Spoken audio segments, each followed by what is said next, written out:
Matt I wants thought we were supposed to be facing each other. Matt wants the and room we were to be going to take some rearranged. feedback from the fucking internet, and Yeah. you did none of it. No, we're We going. just bought more goddamn tripods. We're Hey, actually but look, my orange soda matches the chair. it does. Dude, orange soda is so good, right? It is. I look at the sugar content. I'm like, this is literally 100% of my daily sugar intake, but I want it. This is it right here. It's my I love ice orange cream soda. cone for the day. Just like Keenan and Kel. Orange soda. You know, the only one that goes too far now for me is the strawberry. Like I used to love strawberry soda like as a kid, and now I'm like, oh man, that's just so sweet. Like, can I mix it like with You gotta with cut water. it. 50-50 with some Pellegrino or No, something? I mean, when I was a kid, it used to be like, what was it called? Sunburst or Sunkissed. Sunkissed orange soda. Sunkissed, Yeah, that was yeah. the shit. And I was just like, No. thinking back on that, like, I used to buy You 2 gotta- liters of that shit. Like, what was I doing? Man, you gotta get in the South. We had knee high. Oh, I don't even Knee-high? know that. Yeah. I know Cheerwine. Yeah, knee high makes Welch's look healthy. Yikes. Are Nice. we doing like a podcast or are we just? Yeah, no, Yeah, we're hurry the fuck talking. up. I got to cut off in 57 minutes. All right, we're talking about sodas though. I wanted to talk about Cheerwine. All right, no, that's completely. We're both on their phones. Okay, hello.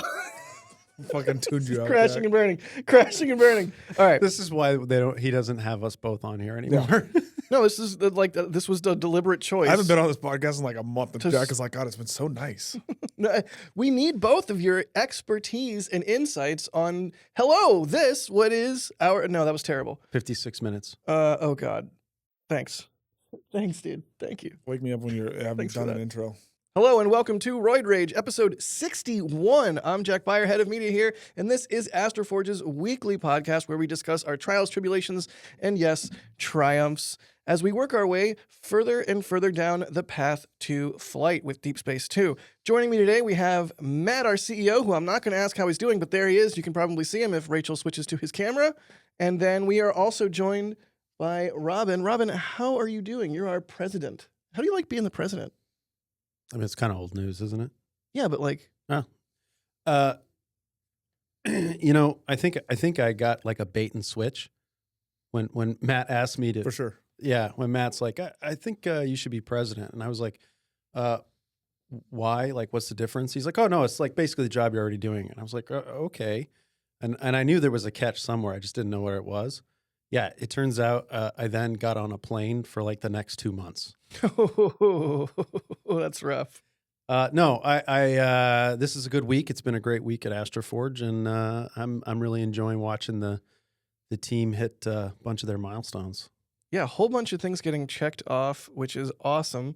And I'm sure we're going to talk about at least some of those things while we go through the course of our recording today. But first, we have to talk about some items of news.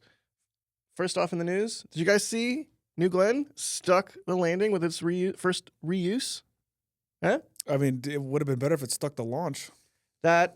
All right. So you somebody read the script or paid I attention. didn't read to I just Spaceflight. watched it. Like, it's great to see Yeah. a new rocket turn off, right? But I think like what's really important when you launch a rocket that you get a payload to the projected orbit, and I think it was an ASTS launch, right? Yeah, ASTS, Yeah. AST Space Mobile Bluebird 7. Yeah, and the stage 2 did not. The report I saw, it did not have a the firing terminated short. They did deploy the satellite, but it was in an orbit that was unrecoverable, and I think it's already re-entered at this point. So, like, good on them for sticking landing. It's awesome. It's cool to see all of that. But at the end of the day, like, you gotta really prioritize getting to launch and Orbit. to orbit. Yeah, and they didn't achieve that part. See, that's why you're president.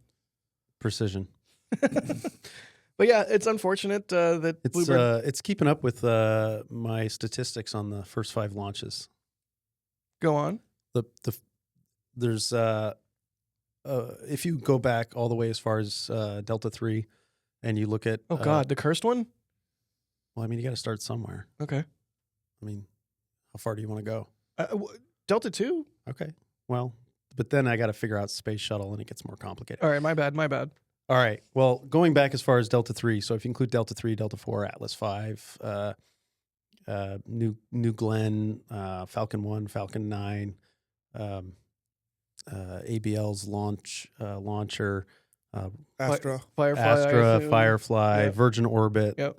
I'm sure I'm forgetting one or two that somebody will come remind me in the comments. But if you go, I mean, it's all publicly available information. If you go back and look at the first 5 launches of each new launch vehicle that's been deployed, there's basically a 1 in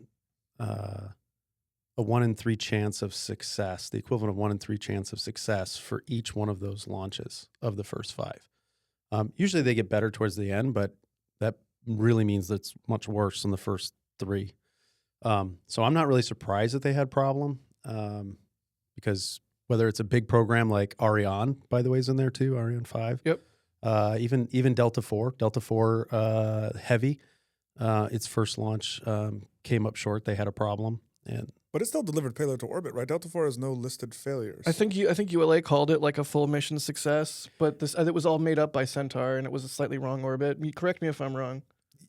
close enough. The answer is they called it a success, but if you look at the details, they actually had a short burn on their boosters. Well, and it's cheating a little bit too, because Delta 3 upper stage was Delta 4 upper stage, so like it was. Yeah, upper I mean, stage's it's flight was evolutionary. I wouldn't call it cheating, but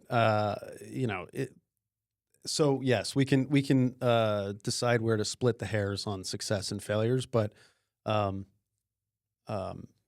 I think it's totally normal. Even actually the most recent Vulcan, right? Like, yep. I mean, ULA has some really reliable stuff, and nonetheless, they still had a problem, right? It's just part of the beast. For sure. Yeah, I mean, new rockets, they're tricky. They call But it. this isn't really. This wasn't really a new rocket in the way we think. I mean, these engines have flown plenty of times at this point, right? There's been what 15 years of development on this. I think that we probably hold Blue in a little bit higher standard because of all the flight heritage they have and where they're at. So I was a little bit more surprised to see a failure on this, especially on a part that had flown that much.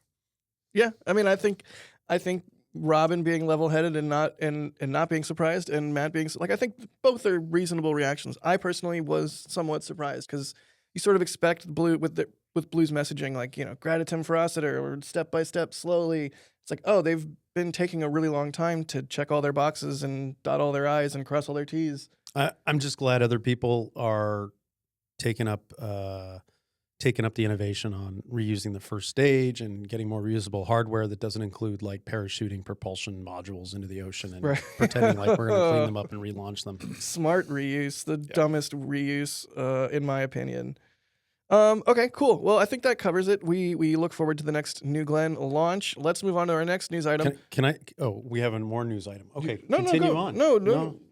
I was going to harass you, but let's. Well, see. you can harass me in just a moment.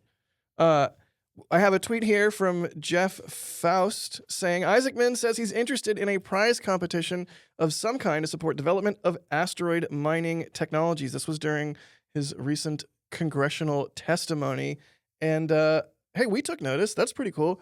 Matt, have you been having any discussions with NASA, or is NASA saying anything to us about this, or are we just ready to be like, put us in, coach? I stole that from Yeah, Robyn. you totally stole it. Now what am I going to use my line? Not that. First off, I love Jeff Faust because he's had so many opportunities to put me on blast at like private media events, and he never has. So Jeff, thank you for not bashing me. I appreciate that. We were watching this while it was happening. Like it's Isaacman is one of probably the most articulate and most well-spoken NASA administrators we've ever had. He's very much a true politician in the way he does it, but someone who also cares a lot about space. Have we had any conversations about this? Like, we won't discuss private conversations we have with NASA. All as I will say is we very much welcome a competition. I think it would be a cool way to go push this forward. If you remember, the whole reason I'm even in this business is because of a company called Virgin Orbit. And Virgin Orbit spun out of Virgin Galactic, which came from an original competition of getting humans into space. Yeah, the X Prize, right? X Prize, yeah. And even though the X Prize was small and all this, it really inspired people to go try. And so if NASA puts on an asteroid mining competition, I think it would be awesome. And we would very much welcome it. And I think we'd obviously fucking win. Heck yeah. I mean, competition is a good thing, right? It's how you innovate and spur innovation, or one of the ways. All right. You ready to harass me, Robyn? I think No, you satisfied me. It was news about, spacecraft and asteroid mining, not just launch vehicles, which we don't really make here. Yeah, we don't yet. Yeah. I just wanted to say yet. Such sound. I'm going to be honest with you. We just aren't.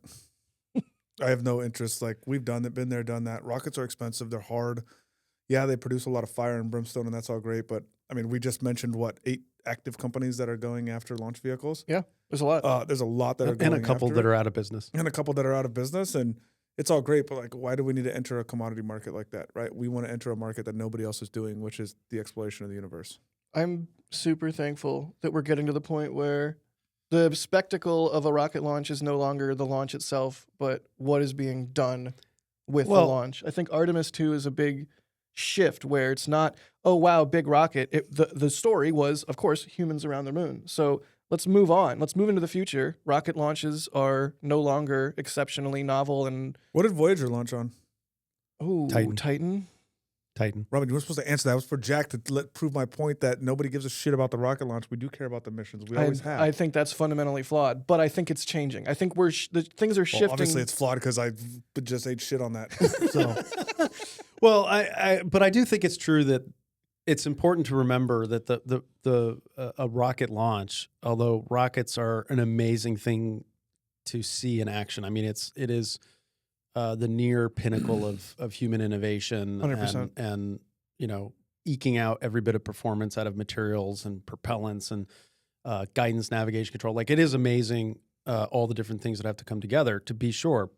But at the end of the day, it really is just a delivery system for people or science or whatever else, what other activity. I mean, honestly, we don't even really care about satellites going around the Earth. What we care about is the images that they're taking of the Earth, whether that's weather or farming data or, communications, those types of things. And I think for the first time, humanity is ready to sell something other than data from space. That's why we want to go mine asteroids and open up all kinds of commerce in deep space. Heck yeah. Couldn't have said it better myself. In fact, I would not have because you did. So good job. Thank you. Okay. I left something off the news items, and that is we have some news. We completed a major test this week, which I'm springing this on both of you, but I just wanted to address the elephant in the room because we did talk about it on social media earlier this week, and I'm sure we'll talk about it at length with Ashton in an upcoming episode. But hot fire test went well? ? I'm looking at you, Robyn. Yes. All objectives successfully completed. Yes. And we're quite happy about that because that was running on our flight software and with our flight avionics and all of that. I could not be more enthusiastic. This is great. This is great podcasting. All right, let's move on. It went really well, but I think it would be much better to hear from Ashton on the details than either. Yeah, why are you Matt springing or on I. this news on us? Like, shut up, Jack. It's for next week, and Ashton will actually be able to articulate. Me and Robyn have been here. Ashton is literally testing right now. I know, but let him go I just through all wanted the to details. get y'all's reaction from 30,000 feet. Cool, nothing went wrong. That's what we hope when we test, right? But when it does go wrong, we have to fix it. And so for me and Robyn, it's level-headedness when it's all great, and when it all hits the fan, that's when you go into action of solving the problems. But we can't. There's no benefit of us reacting to a successful test. We can't solve good problems. Wow, man, he's just shitting on you. That's what else is new. Yeah, fair enough. I just pictured, like the SpongeBob and Patrick meme where they're like running around while everything's on fire. One of you is SpongeBob, one of you is Patrick, and both of you have no idea what I'm talking about right now. Which is... I absolutely hate SpongeBob. It's the dumbest shit. That's wrong, dude. You don't say that. I'm saying that right now. I fucking can't stand that cartoon. It is so... If it makes you feel any better, Matt, Dude. I totally went on record a couple podcasts ago and said that I didn't like Hail Mary. But you were wrong. You were actually thinking about Artemis. Yeah, but I have since seen the movie, and I'm doubling down in this episode that I actually don't like Hail Mary. Dude, really? All right, we can't unpack this right now. We'll save it for a future episode. Where why didn't you like it? Oh my God. What did you not like about it? The book is way better. I thought it was watered down. I fucking hate people that say that shit. The book is way better. No, it's not, because that means I have to fucking read it, and I don't want to read that shit. Okay, it's best as an audiobook, in my opinion, because the voice How actor... long is the audiobook? I don't know, like 20-something hours? Okay, and the movie is 2. I have about 2 hours of attention span. That's why the maximum. audiobook is better, because you just said it's watered down. If you want full flavor, go for the audiobook. Okay, I'll try it. Yeah, Robyn's like, I'll get right on that. I didn't like the movie. Let me listen to the audiobook so I don't like it even more. You guys you're just speed running the upset Jack course today. All right, this is what happens when you have us Yeah. both on the same podcast. What have I done? I should know better at this point. All right, let's get into the meat of the episode. It's a Q&A episode. So once again, when we do these, you want your question answered, be sure to submit them in the comments. You know how Or the if you want to internet be works. hazed. Or if you want to be hazed, yeah. If you want to make Robyn and Matt viscerally angry. How many questions do we actually, like, how many viewers do we actually have? I never check up with you on this unless we're live on the podcast. You ask this every time. I know, because I'm interested, like, this is the only 4. data I get. Like, yeah, are we above on our little, including between your 500 mom? and 1,000. between 500 and 1,000? That's the max. Yes. Okay. So we're like, not even discount Mr. Beast. We're like fucking penny store Mr. Beast. Dude, how many Who's times Mr. have you Beast? told me we don't care? They're your own words. You said we don't care about view counts or follower numbers or anything like that. You said that we care about I getting. never said that shit. You said we care about getting our message out there to the people. Yeah, but if nobody's fucking listening, then how does it get out there? It's like, what are you talking about? All right. We'll It's optimize. getting it out there to the people, not to the person. Yeah, not to the person, exactly. That's why it was plural. Bro. All right, let's get into the media episode. It's Q&A time. From K-Mac, they say, "Hi, Jack, with the announcement..." Why is this one straight to me? "With the announcement of more CLIPS missions to the moon, is that going to give AstroForge the opportunity for a higher flight cadence? Are there any plans for increasing flight cadence because of that?" That's kind of one of our limiting things is having missions with a TLI, because we need to be sent out into deep space, right, Matt? I mean, the hardest thing, for us is to get the correct rideshare missions into either TLI or direct insertion missions. So we look at all missions that are going either to the moon or beyond and try to get rideshare slots on all of them. So do more missions going to the moon help us? Absolutely. Do we still have to go negotiate and get slots and see what's available? And actually, like, rockets don't get procured overnight. They take a couple years to get there.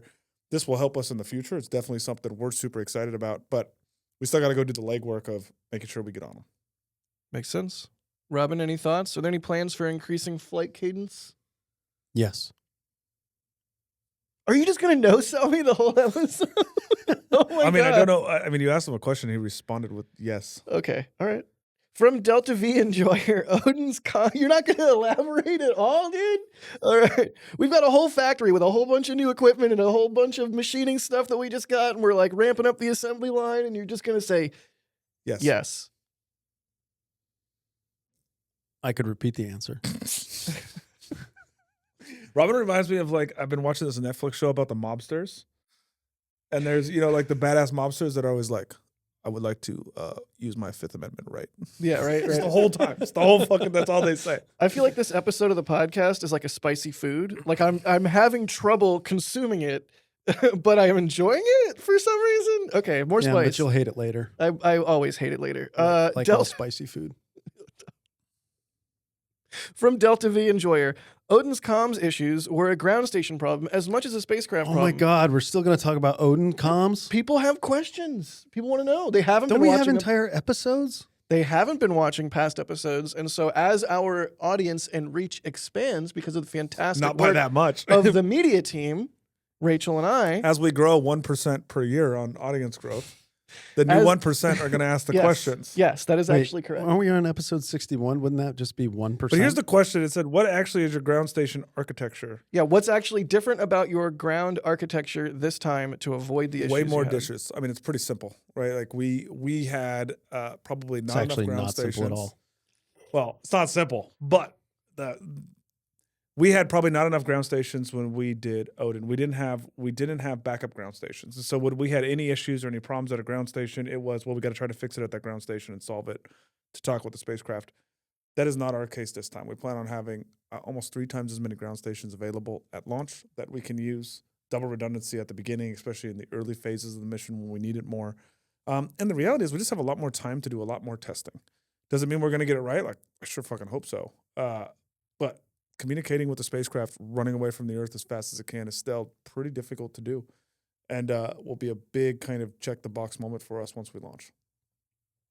So that's just ground stuff is way more dishes. There's also, Robyn, of course, a variety of changes to the architecture of the spacecraft and the comm system on it as well. And we've had episodes about that too. And we have. Oh But- my, you're just going to no-sell me the whole episode. No, I'm not going to no-sell you. What I wanted to dive a little deeper into the ground station part Please. because in addition to just more ground stations, more options for us to be able to communicate from, there are some other changes.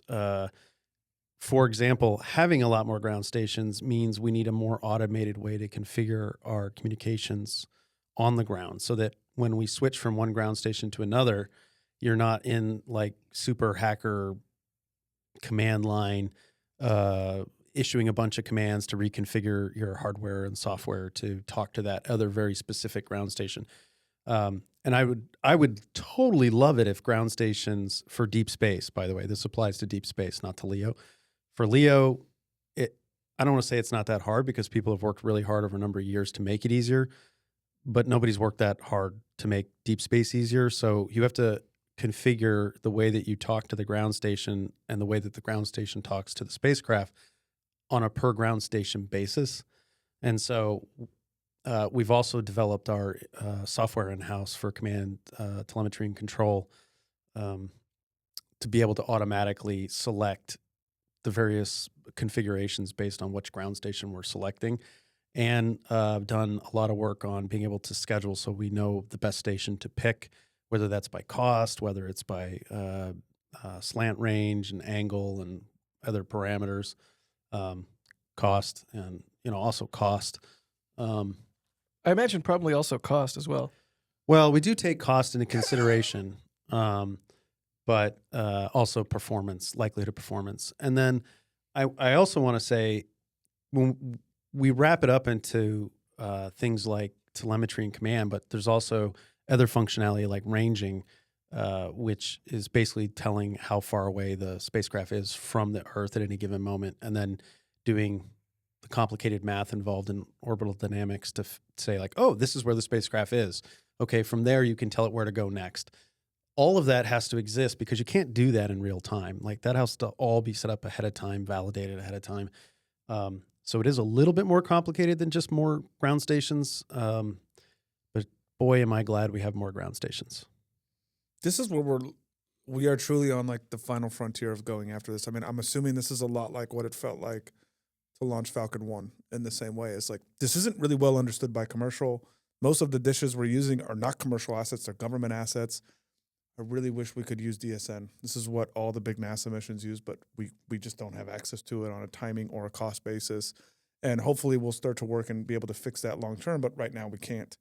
So we truly are like being the first ones to call up some of these ground stations to do what we want to do, and even how they react to us is just very different. It's a really fun time and a really interesting time, but also a really hard to figure out time. Ooh, and we are moving towards a more compatible format, such that if we onboard any other ground stations, we'll be able to expedite that a little bit. Super cool. I know that there's a bunch of different, like, besides the government side, there's just a bunch of random people out there with software-defined radios and dishes that, happen. That you can't export to other countries. And since I can't transmit from the continental, actually anywhere in the United States, not just continental, from anywhere in the United States, I cannot transmit S-band up except from Gladstone. I also can't export software-defined radios with the kind of technology required without an export license. Today I learned. Interesting, though. Yeah, which also adds to the complication. So I have filed for and received export licenses for some of the technology that we have to have at our ground stations in foreign countries. Gosh, I am so glad all I have to do is point a camera and push buttons, and I don't have to worry about RF or comms. It's pretty clear that's all you do, Jack. It's definitely not write a podcast script. But keep giving me shit about giving you nothing. Damn, we just dunked on you so hard right now. That was like fucking Kobe Shaq layup, dude. I feel like we just spiked him with the volleyball. It bounced off his head, and it didn't re-spiked it. Yeah, right back into my face. Yeah, thanks. Damn. All right, here's one for Robyn from Marco. Rubio? They say, I saw Robyn quoted 5 kilometers a second delta V for Deep Space 2. How much of that is margin, and how much is needed just to get to the target? Well, so that's one of the problems that we have in talking about the way that we run our operations. There isn't the target.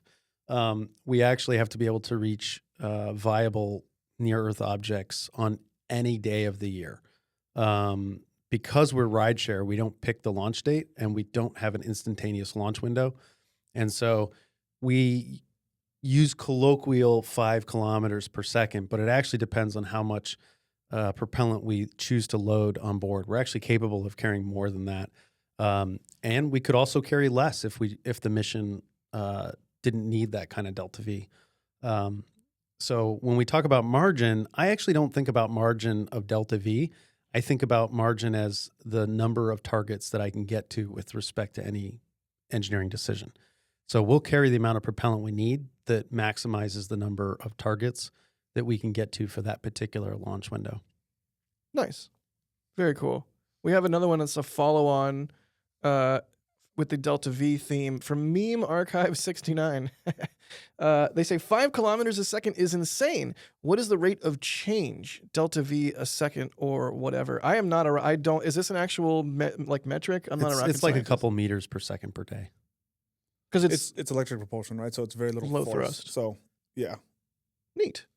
Very cool. In other words, we have to turn it on and leave it on Leave it on. for insanely long amounts of time. Days and days, weeks. Which also then, go check your Kerbal software. It's complicated to calculate orbital trajectories with continuous thrust. Yeah. Ow. I don't I mean, even. there's only been one other mission that's done it before, and it's Psyche. Psyche's the only mission that's used Hall effect thrusters to do this. There's been ion thrusters before, but Hall effect, Psyche's the only one that's actively done a deep space mission to go do it. Yeah, These there's are been mostly other used- ion, but not Hall effect. mostly used for station keeping. So it's a new way to go think about it, and it's how we get the really high delta V numbers. But that shit ain't free, right? It's a In fact, technology Xenon's very cost. expensive, but you know what? We had an episode on that too. That's exactly actually why we got these questions. These 2 Delta V ones were in reaction to that episode, which I believe you suggested. So hooray, that was a good one. If you haven't watched the Xenon episode with Yuri, you should go back and watch that one. Here we go from Christopher. Would crashing the asteroid into a moon crater potentially be a value-added service? Dude, let's do it. Oh, wait. They no, say asteroids are big. They say, find a deep crater, start collecting them, and since we were supposed to have some presence on the moon in the next 5 or 10 years, you already have the tech worked out to intercept and latch on. Why not a tow delivery service? I think a lot of people out there don't actually realize that we are not trying to capture the asteroid and bring it somewhere like some of the other historical asteroid companies that no longer exist and some of the new ones as well. We are trying to refine in situ and bring back only what we want, right? I mean, there's also this miscalculation that people are making that it's cheaper to go land on the moon than it is to go to an asteroid, and that's just fundamentally untrue. Landing on the moon is very difficult. It's got a deep gravity well compared to an deep asteroid. gravity well. You enter the orbital into the moon and you're landing, right? You have about 30 minutes to figure out how to land, and it's hard. It requires chemical propulsion. It requires a lot of thrust, and it's not easy. So why the hell would I go take something that's pretty easy to do and docking with an asteroid and go slam it into the moon to make it hard? Like, just doesn't make any economical sense. People there are not. We may at some point have a moon base. We may at some point have these awesome mass drivers that shoot you out in the universe and all this. It's really hard to build a company for things that don't exist. And this is one thing we keep bringing up is like, we want to go mine materials because they're sold here on the planet for a known price. There's no... I mean, if somebody selling wants to buy it propulsion. in space, we'll deliver it in space. Absolutely. But the I- market as of today is zero. Yeah, And I know what COMEX is. I don't have any idea what Lunex would buy platinum for. So, doing these, like going after the in-space economy or even going after what is perceived to be a moon base to happen. I mean, 5 years ago, we had no mention of a moon base. And to be fair, in 5 years, we may or may not have a gigantic moon base or no moon base. You have to make a bet on top of a bet on top of a bet, and I'm just not willing to make those. So the answer is no. Also, to move an asteroid of any viable size for mining is next to impossible. I mean, you could move about... With current technology. Yeah, unless you get to antimatter drives. But even then, like the things are... These are really, really Ginormous. big balls in space. I mean, even if you think about a 100-meter diameter metal asteroid, the math is somewhere around 9 trillion Falcon 9s would need to be used to put it into a low Earth orbit. So, like, and maybe I'm off by a decimal point. Let's go get Who some cares? starships. Let's go. Yeah, it's 3 starships or 9 trillion Falcon 9s. But it's really, really I don't think fucking that's hard. true. Just let's do a fact check. I really hope we get to fly on a variety of interesting rockets as time But goes if on. any government customers are listening, we can move the asteroid. It's a lot easier to crash it into the moon, specifically into any areas of interest on the moon for people we don't like. They did it in Starship Troopers. We can do it as well. Cool. From Eric, now it's my turn to know so. From Eric, They say, I'm genuinely intrigued by the concept of mining asteroids, but I need someone, yeah, all of us, turns out, but I need someone to help me understand why random asteroids, they're not random, I think maybe we'll dive into that part first, are better than the moon. I mean, lunar regolith is just fragmented asteroids. I'm genuine in this question, they say. No, but that's not true. This guy's just dumb. Okay, No. asking questions is how we You learn. just insulted like, A random person, and that was intentional. yeah, but we only have 3. To be clear, Jack put like 4 on here, and he's just reading random questions. This might be just ChatGPT some made up questions. Who is this guy, Eric? Wait a minute. Did Jack make up these questions? Jack Are we for sure? made up these questions. All right. This is actually a question from Jack.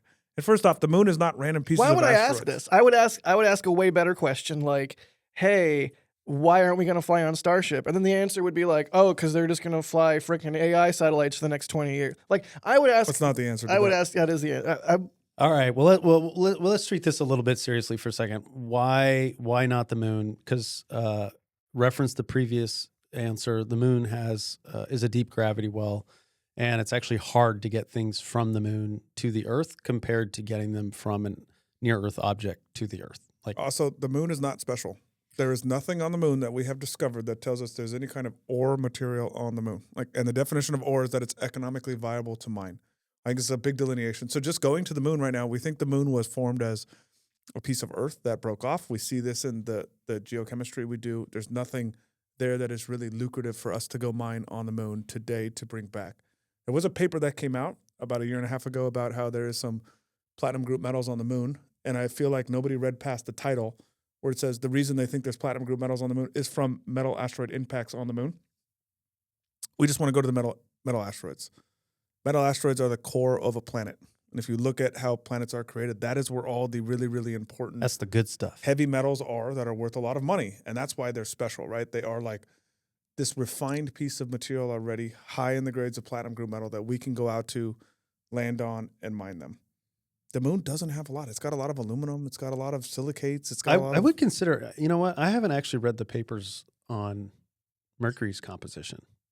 That would be a planet I'd be interested in going to look at. I mean, Venus, too. Venus has like lakes of liquid metal. Yeah, but Venus is hard. So is Mercury. Mercury's still big. Like, Yeah. It's still big. It's still big. The problem with Mercury is the heat, right? But the problem Yeah. with Venus is like the pressure and the heat. sulfuric acid and the.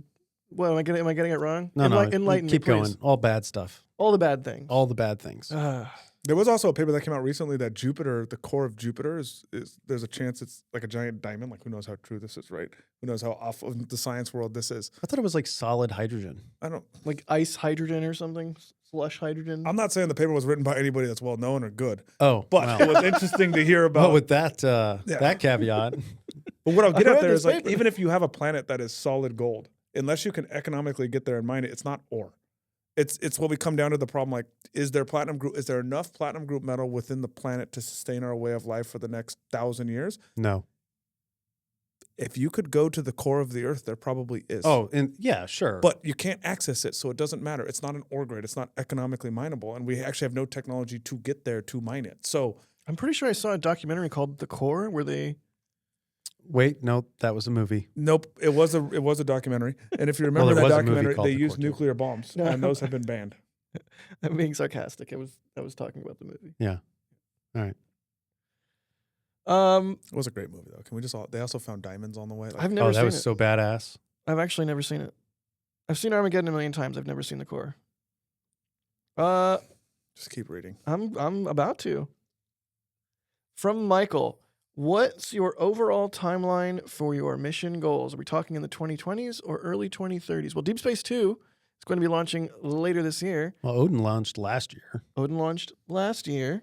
So, I don't know. So How do you, minus 1 year? how do you guys think? So we're at year plus one now? I mean, in terms of our timeline, What's the question? What? I think they probably mean when are we bringing platinum back, as opposed to Yeah. all our missions are 2 years and less in duration. We have not announced when we're going to do the official mining mission, although it is actively planned, and that's all I'm going to say about it.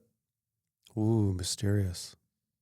nice. We haven't released it yet, and we'll release it when we feel the timing What'd you is call appropriate. it? No cell, cold cell, No cell. no cell. Way to no sell them. That was good. That wasn't a no sell. That was Cryptic. Yeah, that was Maybe a we need an tease. episode on episodes. We could do that. Yeah. That would be, we're really out of fucking ideas. Can we do a podcast episode on our previous It podcast? just turns into the Larry Sanders show, but it's an episode of the podcast. Who's Larry Sanders? Oh, dude, you're old enough. I don't know who Larry Sanders is, for real. I heard him say that, and I looked to you. You were my rock in that moment. I was like, I'm pretty sure Robyn's the kind of guy that would know. Like 30 Rock? Is that the poor imitation of it that I've never seen with Alec Baldwin? It's a show about a show. Anyway, you should watch it. It's really good. Get HBO Plus Max, whatever they're calling it these days. They're still in business. That was such a terrible work on brands. Is we're gonna go to HBO and then we're gonna lose that brand and just call it Max. Right. And then like 2 months later, they're like, oh fuck, everybody canceled. We're gonna go back to HBO Max Ultra. You got to figure just a large number of people got their bill and was like, what the hell is Max? I'm canceling this. Like, it's just bad honestly, just branding. make more shows about dragons and we're good. That's all you need. That's all you need to do. And space. in And space. space. They don't make any space shows, do they? Well, they did Like the in Space Force, from the didn't Earth they? to the Moon. That was sick. Yeah, that was sick. Classic. I actually have that on DVD, like in this aluminum box set. I don't even have a DVD player. Yeah. But it's legit. But you own it. I own it. All right, in an attempt to keep us on the rails, luck. even slightly, I'm going to double down on this question.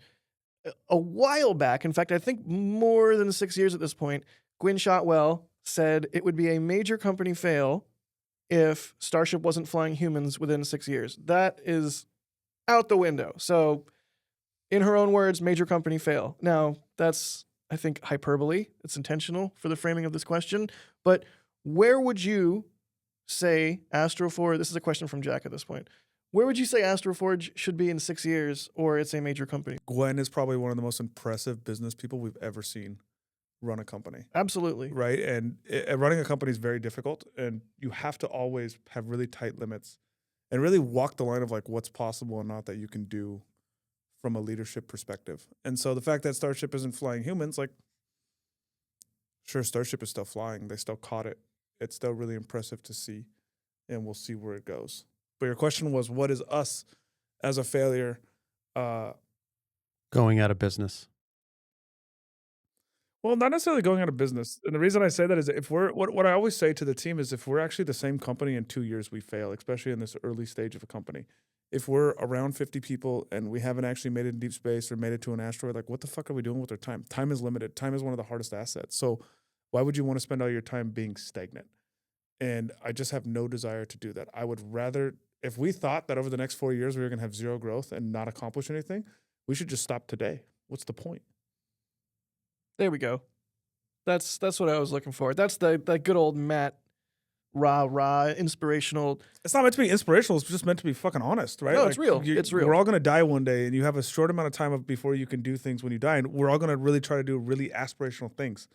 It doesn't mean they're all going to work. How many companies have tried? I mean, the first landing company wasn't SpaceX, right? It was, what was it called? DCX. DCX. That was the McDonnell Douglas the program. McDonnell program that like kind of worked, failed. And then there was Maston. McDonald's sold. It was actually totally successful when it was part of the McDonnell Douglas IR&D. It only had a problem after it went over to NASA to continue on. Well, I'm sorry. I mean, McDonnell Douglas failed, even though they were bought. Like there was a lot of problems at McDonnell Douglas. Oh, And yeah. so what I'm saying is these companies, even if you touch success or you have, it actually doesn't mean you're going to be successful as a company. I think it's really important to have your eye on the prize of like, what do we want to do? We want to mine the fucking universe, right? We want to save this little planet we're on and make sure that all of the resources we get can come from outside the bounds of Earth. And that is the only goal that's worth spending any time on. Anything else is just kind of a waste. So don't do it. And if we're going to be stagnant and not be able to do it, close the doors down now. I still plan, and we are still on track to mine an asteroid by the end of this decade. And that's the goal we're going to keep our eye on. Heck yeah. I love that. I constantly, what feels like constantly, lament the finite nature of the human lifespan. So I think we're all Singularity is near. Do you really think so, Mr. Kurzweil? do you really believe that? Live long enough to live forever. I'm sure it would be nice until it wasn't anymore. Do you guys think we'll ever get to the point where we can live forever? Like, can we reverse engineer human cell growth to make it so that it's indefinite? No, I think death is. I think we need more platinum group metals to prove it. Yeah, I think I think Robyn's other right. people need to die. I don't know if I need to die. Okay. I think people living forever or effectively forever will be terrible for innovation, because then nobody will. The incentive will be to not take risks, and really, it's only through risks that we have made any real innovations. Yeah, you're not wrong. If we know we're going to live, even if we extend life, let's say we extend life to 200 years, all of a sudden you can just look at 5% growth in the market and be like, well, over 100 years. I'm Well, a what if you're a trillionaire. lobster and the only way you die is being eaten by something else? You stop I thought going lobsters outside. die because they couldn't outgrow their shells. I thought they just die by getting eaten, but maybe I'm wrong. Okay, whatever. Forget the analogy. If the longer you live, the less risk that you're going to tolerate for stuff like skydiving, right? Like, if you don't die any other way, like, why would you do that? That'd be dumb. No, I mean, it's like the forest needs the fire in order to continue to grow and flourish. That's not the question I asked. I said, do you think we could fucking live forever? Because I want to live forever. I don't care if you guys die. I want to live forever. I don't know, man. That's above my pay grade. Brian Johnson's trying it. There's a lot of people making efforts in their various They fields. all share one thing in common. They're extremely wealthy. Oh, I was gonna say they all have peptide stacks. You got a peptide stack? I don't even know. I don't actually know what peptides are. It comes in the pink bottle. Yeah. Heartburn, Peptide indigestion, Bismol? nausea. Yeah. That's good. That's good. I've been saving it all 5 minutes. All right, from Spherical Cow. What's the next mission after Deep Space 2, and how much of it is already in design versus waiting to learn from this one? I'm going to look at Robyn. Faked you out. I faked you out. I just said we're not going to announce it. So the Deep next Space mission, 3. yeah, incremented by 1. All right, fine. You just give me nothing. Cool. Deep Space 3 coming after Deep Space 2. You heard it here, not first. From Hughes. How about mining derelict satellites? Derelict? Is that how you say that? Derelict? Sure. Dead. How about mining dead satellites and debris? Many have precious metals and equipment. That would get your feet wet, and you could build up from there to higher orbits and eventually to asteroids in Lagrange areas. Well, we're already dealing with higher orbits, but, I mean, we're going to have a spacecraft with lasers on it. What about... This again draws to the problem of just because something exists doesn't mean it's an ore. And gotta be electronic waste is economically- not an ore. It is electronic waste. And sure, you can send it somewhere and have it processed and do all this, but like that is Well, not the also- ore grades we need to be profitable. Yeah. Go take a look at some YouTube videos on reclaiming like gold like and marine silver salvage, and, yeah. and platinum off of PCBs, not off marine. Oh, I thought you were saying like when you're a gold or a treasure hunter, and then you recover like a whole bunch of gold, and like all the governments come in, and then you Yeah, except it'd be a lot. Like this is much more like getting fractions of a gram. Exactly. Yeah. A lot of fuss. Yeah, just go like mine your own computer at home. It probably have more shit on it, right? I mean that's just the math doesn't work out. Makes sense. Cool. From Cameron, any advice for an aspiring aerospace engineer who is about to start college? This one, Finish college. I was gonna say don't start. okay, I'm gonna need an elaboration from both of you. Robyn thinks they should finish college. Matt thinks they should not start. Go ahead, Robyn. We are Okay, I'll start. Aerospace engineering isn't a real degree. What? There's too many people that want to be aerospace engineers and don't want to actually focus on doing a piece of engineering that matters. There's really 2 disciplines you should be: mechanical engineer or electrical engineer, in my opinion. Everything else derives from that. So I don't think there's too many people in aerospace engineering because they want to go do really fun stuff or dream about what they can go explore in the universe. And the reality is, I don't need any more fucking aerospace engineers. I need less of them. I need people that are really good at the fundamentals of math and electrical engineering and mechanical engineering. And that's it. I don't need you to be able to calculate drag coefficients. There's no drag in space. So that's why I said quit. It's terrible advice. Please don't listen to me, Cameron. But what I would say is quit, go to school for math or physics, and then come talk to me, and I probably still won't hire you, but better chance. All right, that's Matt's answer. Robyn, a rebuttal or perhaps just a continuance? Well, I might have a biased opinion since I actually have an aerospace engineering degree. Right. So kind of would like alter your thoughts a little bit. I imagine. you would expect so. I Yeah. mean, since aerospace engineers, have effectively a minor in math and take electrical engineering and Yeah, but you computer don't like science take engineering. how many? Yeah, it's like, did you do enough? I don't think you guys do enough math, Enough math? and you don't do enough math. And you take like an electrical engineering class, 2. That's a year. but it's Electrical like engineering 1 and 2. it like barely touches it. It's not like real electrical engineering. Did you Mm. take a mechanical engineering class? I really like the idea that the adversarial nature of the podcast is shifting this way. I'm just gonna try and foster that energy. What's a your little opinion, Jack? bit. I think college is. Oh wait, nobody cares. Yeah, I don't know. I went to film school, man, dude. Does anyone You really went to film school? Yeah, I went to film. What do you think? I just appeared out of nowhere? Yeah, I went to film school. I have a bachelor's of science in film. Oh my God. I thought film school was meant like you were skipping school going to the movies. I didn't understand it was an actual Hold on, what did you All right. actually study at All film right, school? Did you Dad. do any math? No. Yeah, you gotta know how many feet Did of you like film. study film, like old films, or did you Yes. study how to do shots? Or Yes. What's your favorite old film? My favorite old film? It depends on how old. Doctor Strangelove would probably be. Ooh, Top of okay. my All right, list. I'll give you that one. I mean, it's not the right answer, but it's What's a the good right answer? Casablanca? The Godfather.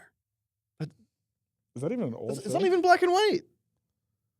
You said old film. I went straight black and white films. Were you born before or after? Godfather? Oh God, was it the 70s, right? Yeah, after. Yeah. Yeah. So it counts as What's the old. best black and white film, Robyn? The Lost Weekend. The What? Lost I don't even know what that is. All right, I'll add it to my list. I have no idea because I've never watched a black and white film because Is it's so boring. Like nobody wants to watch that shit. Like use color. Wine and Roses. That's another good one. What's the Hitchcock bottle film? Rope? You seen that one? Dude, can Good we one. say that Hitchcock is just those movies are fucking boring? You're the kind of guy, Matt, All right. that doesn't even like This is- Columbo. This is a space movie. We have the old film is the first film. The French one with the man on the moon. He shoots. Oh, where he's like takes the ladder and shit. I Ah, know, it was like the yep. first one where they talked in it, right, or some shit. no, No. that was before talkies, but Yeah. good answer. That's the right answer. How are we even? What? You guys are the most. Hey, look, Cameron wants to know if. Oh no, that's the answer. Yeah, That was the no, one we no. just My, shit on. my But you answer. skipped a question earlier. I Yeah, you skipped skipped several- from I the one skipped from Micah several. Parsons. I kind of just like it's jazz, baby. Well, somebody we- asked about the first kilogram, and I wanted to answer it because I fully intend for it to go to. The, Do you have all the questions? I didn't only have 2 questions on this sheet. sucks to suck. I forgot that they like left the page out for me. That's some Okay, bullshit. no, You- we'll close out on the first kilogram Perth question. mint. But first, I do want to just for the aspiring engineers out there, for what I have heard from friends in the industry, and correct me if I'm wrong, the film industry. in I'm the not your friend. in the aerospace industry, is extracurriculars are important. And one particular extracurricular that I've heard many people again and again mention as being useful for getting them, experience is Formula SAE. Look, So just Here's do things, show that you can no, do don't things. just do things. I mean, do things. Yes. Here's the thing: you can't hide inspiration and intellectual curiosity. Like either you have it or you don't. And so going to school exercises the part of your brain which helps you think about problems before you actually go in the garage and try to solve them. But doing things with your hands gives you the application of, does any of that book stuff matter? Matt has a hiring philosophy that I think a lot of employers, in fact, I 100% believe Matt stole this from somebody else, and he'll tell us who in a minute. Great artist steal. The person who's most likely to be able to do the job that you're hiring for is the person who's already done that job before. Right? So if you want to hire somebody to design a spacecraft straight out of school, go design some spacecraft in school. And yes, some schools have extracurricular activities to do things like CubeSats. And if the school doesn't have something like CubeSats and you want to design spacecraft, maybe it's not the right school. or if you're going to go there, do the best you can to apply the kinds of skills, to do the kinds of projects there with the skills that would apply to building spacecraft. Substitute spacecraft with whatever thing gets you up in the morning, gets you really excited. If that's film school, better go to film school. It's amazing how much of this you'll learn just from doing, to Robyn's point. Like, look at the guy who runs Koenigsegg, Christian Koenigsegg, I think is his name. He just started by building cars in his garage. He didn't go get a job. He didn't say, I'm going to go to school and like make sure I do Formula SAE so people think I know how to build a car.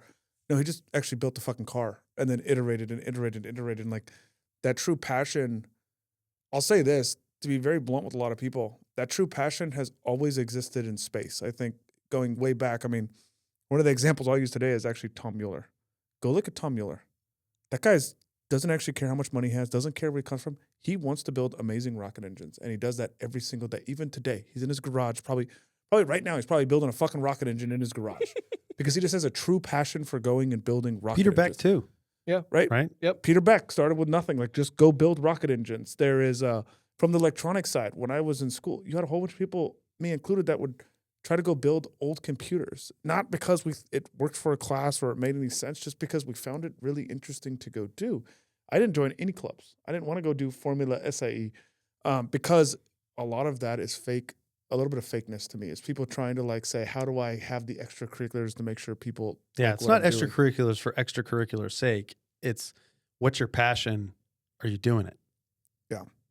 And I think that's a really important. I mean, I used to build off-road cars, and that had nothing to do with school, right? It was because I love cars and I love racing. You can have multiple passions, but you got to be able to go do them, and that's what we look for. And to answer your question, where that comes from, it comes from this little guy called Charlie Munger. Oh, Right? That's totally out should of have known his that book. reference. That's out of his book, Poor Charlie's Almanac, and it's really important because it tells you how to build a company. And it's just actually very, very basic ideas that we kind of skip over. And you think that extracurriculars matter. You think that grade point average matters. You think all this matters. And Trey's like, actually, all I care about is, like, have you done this job before?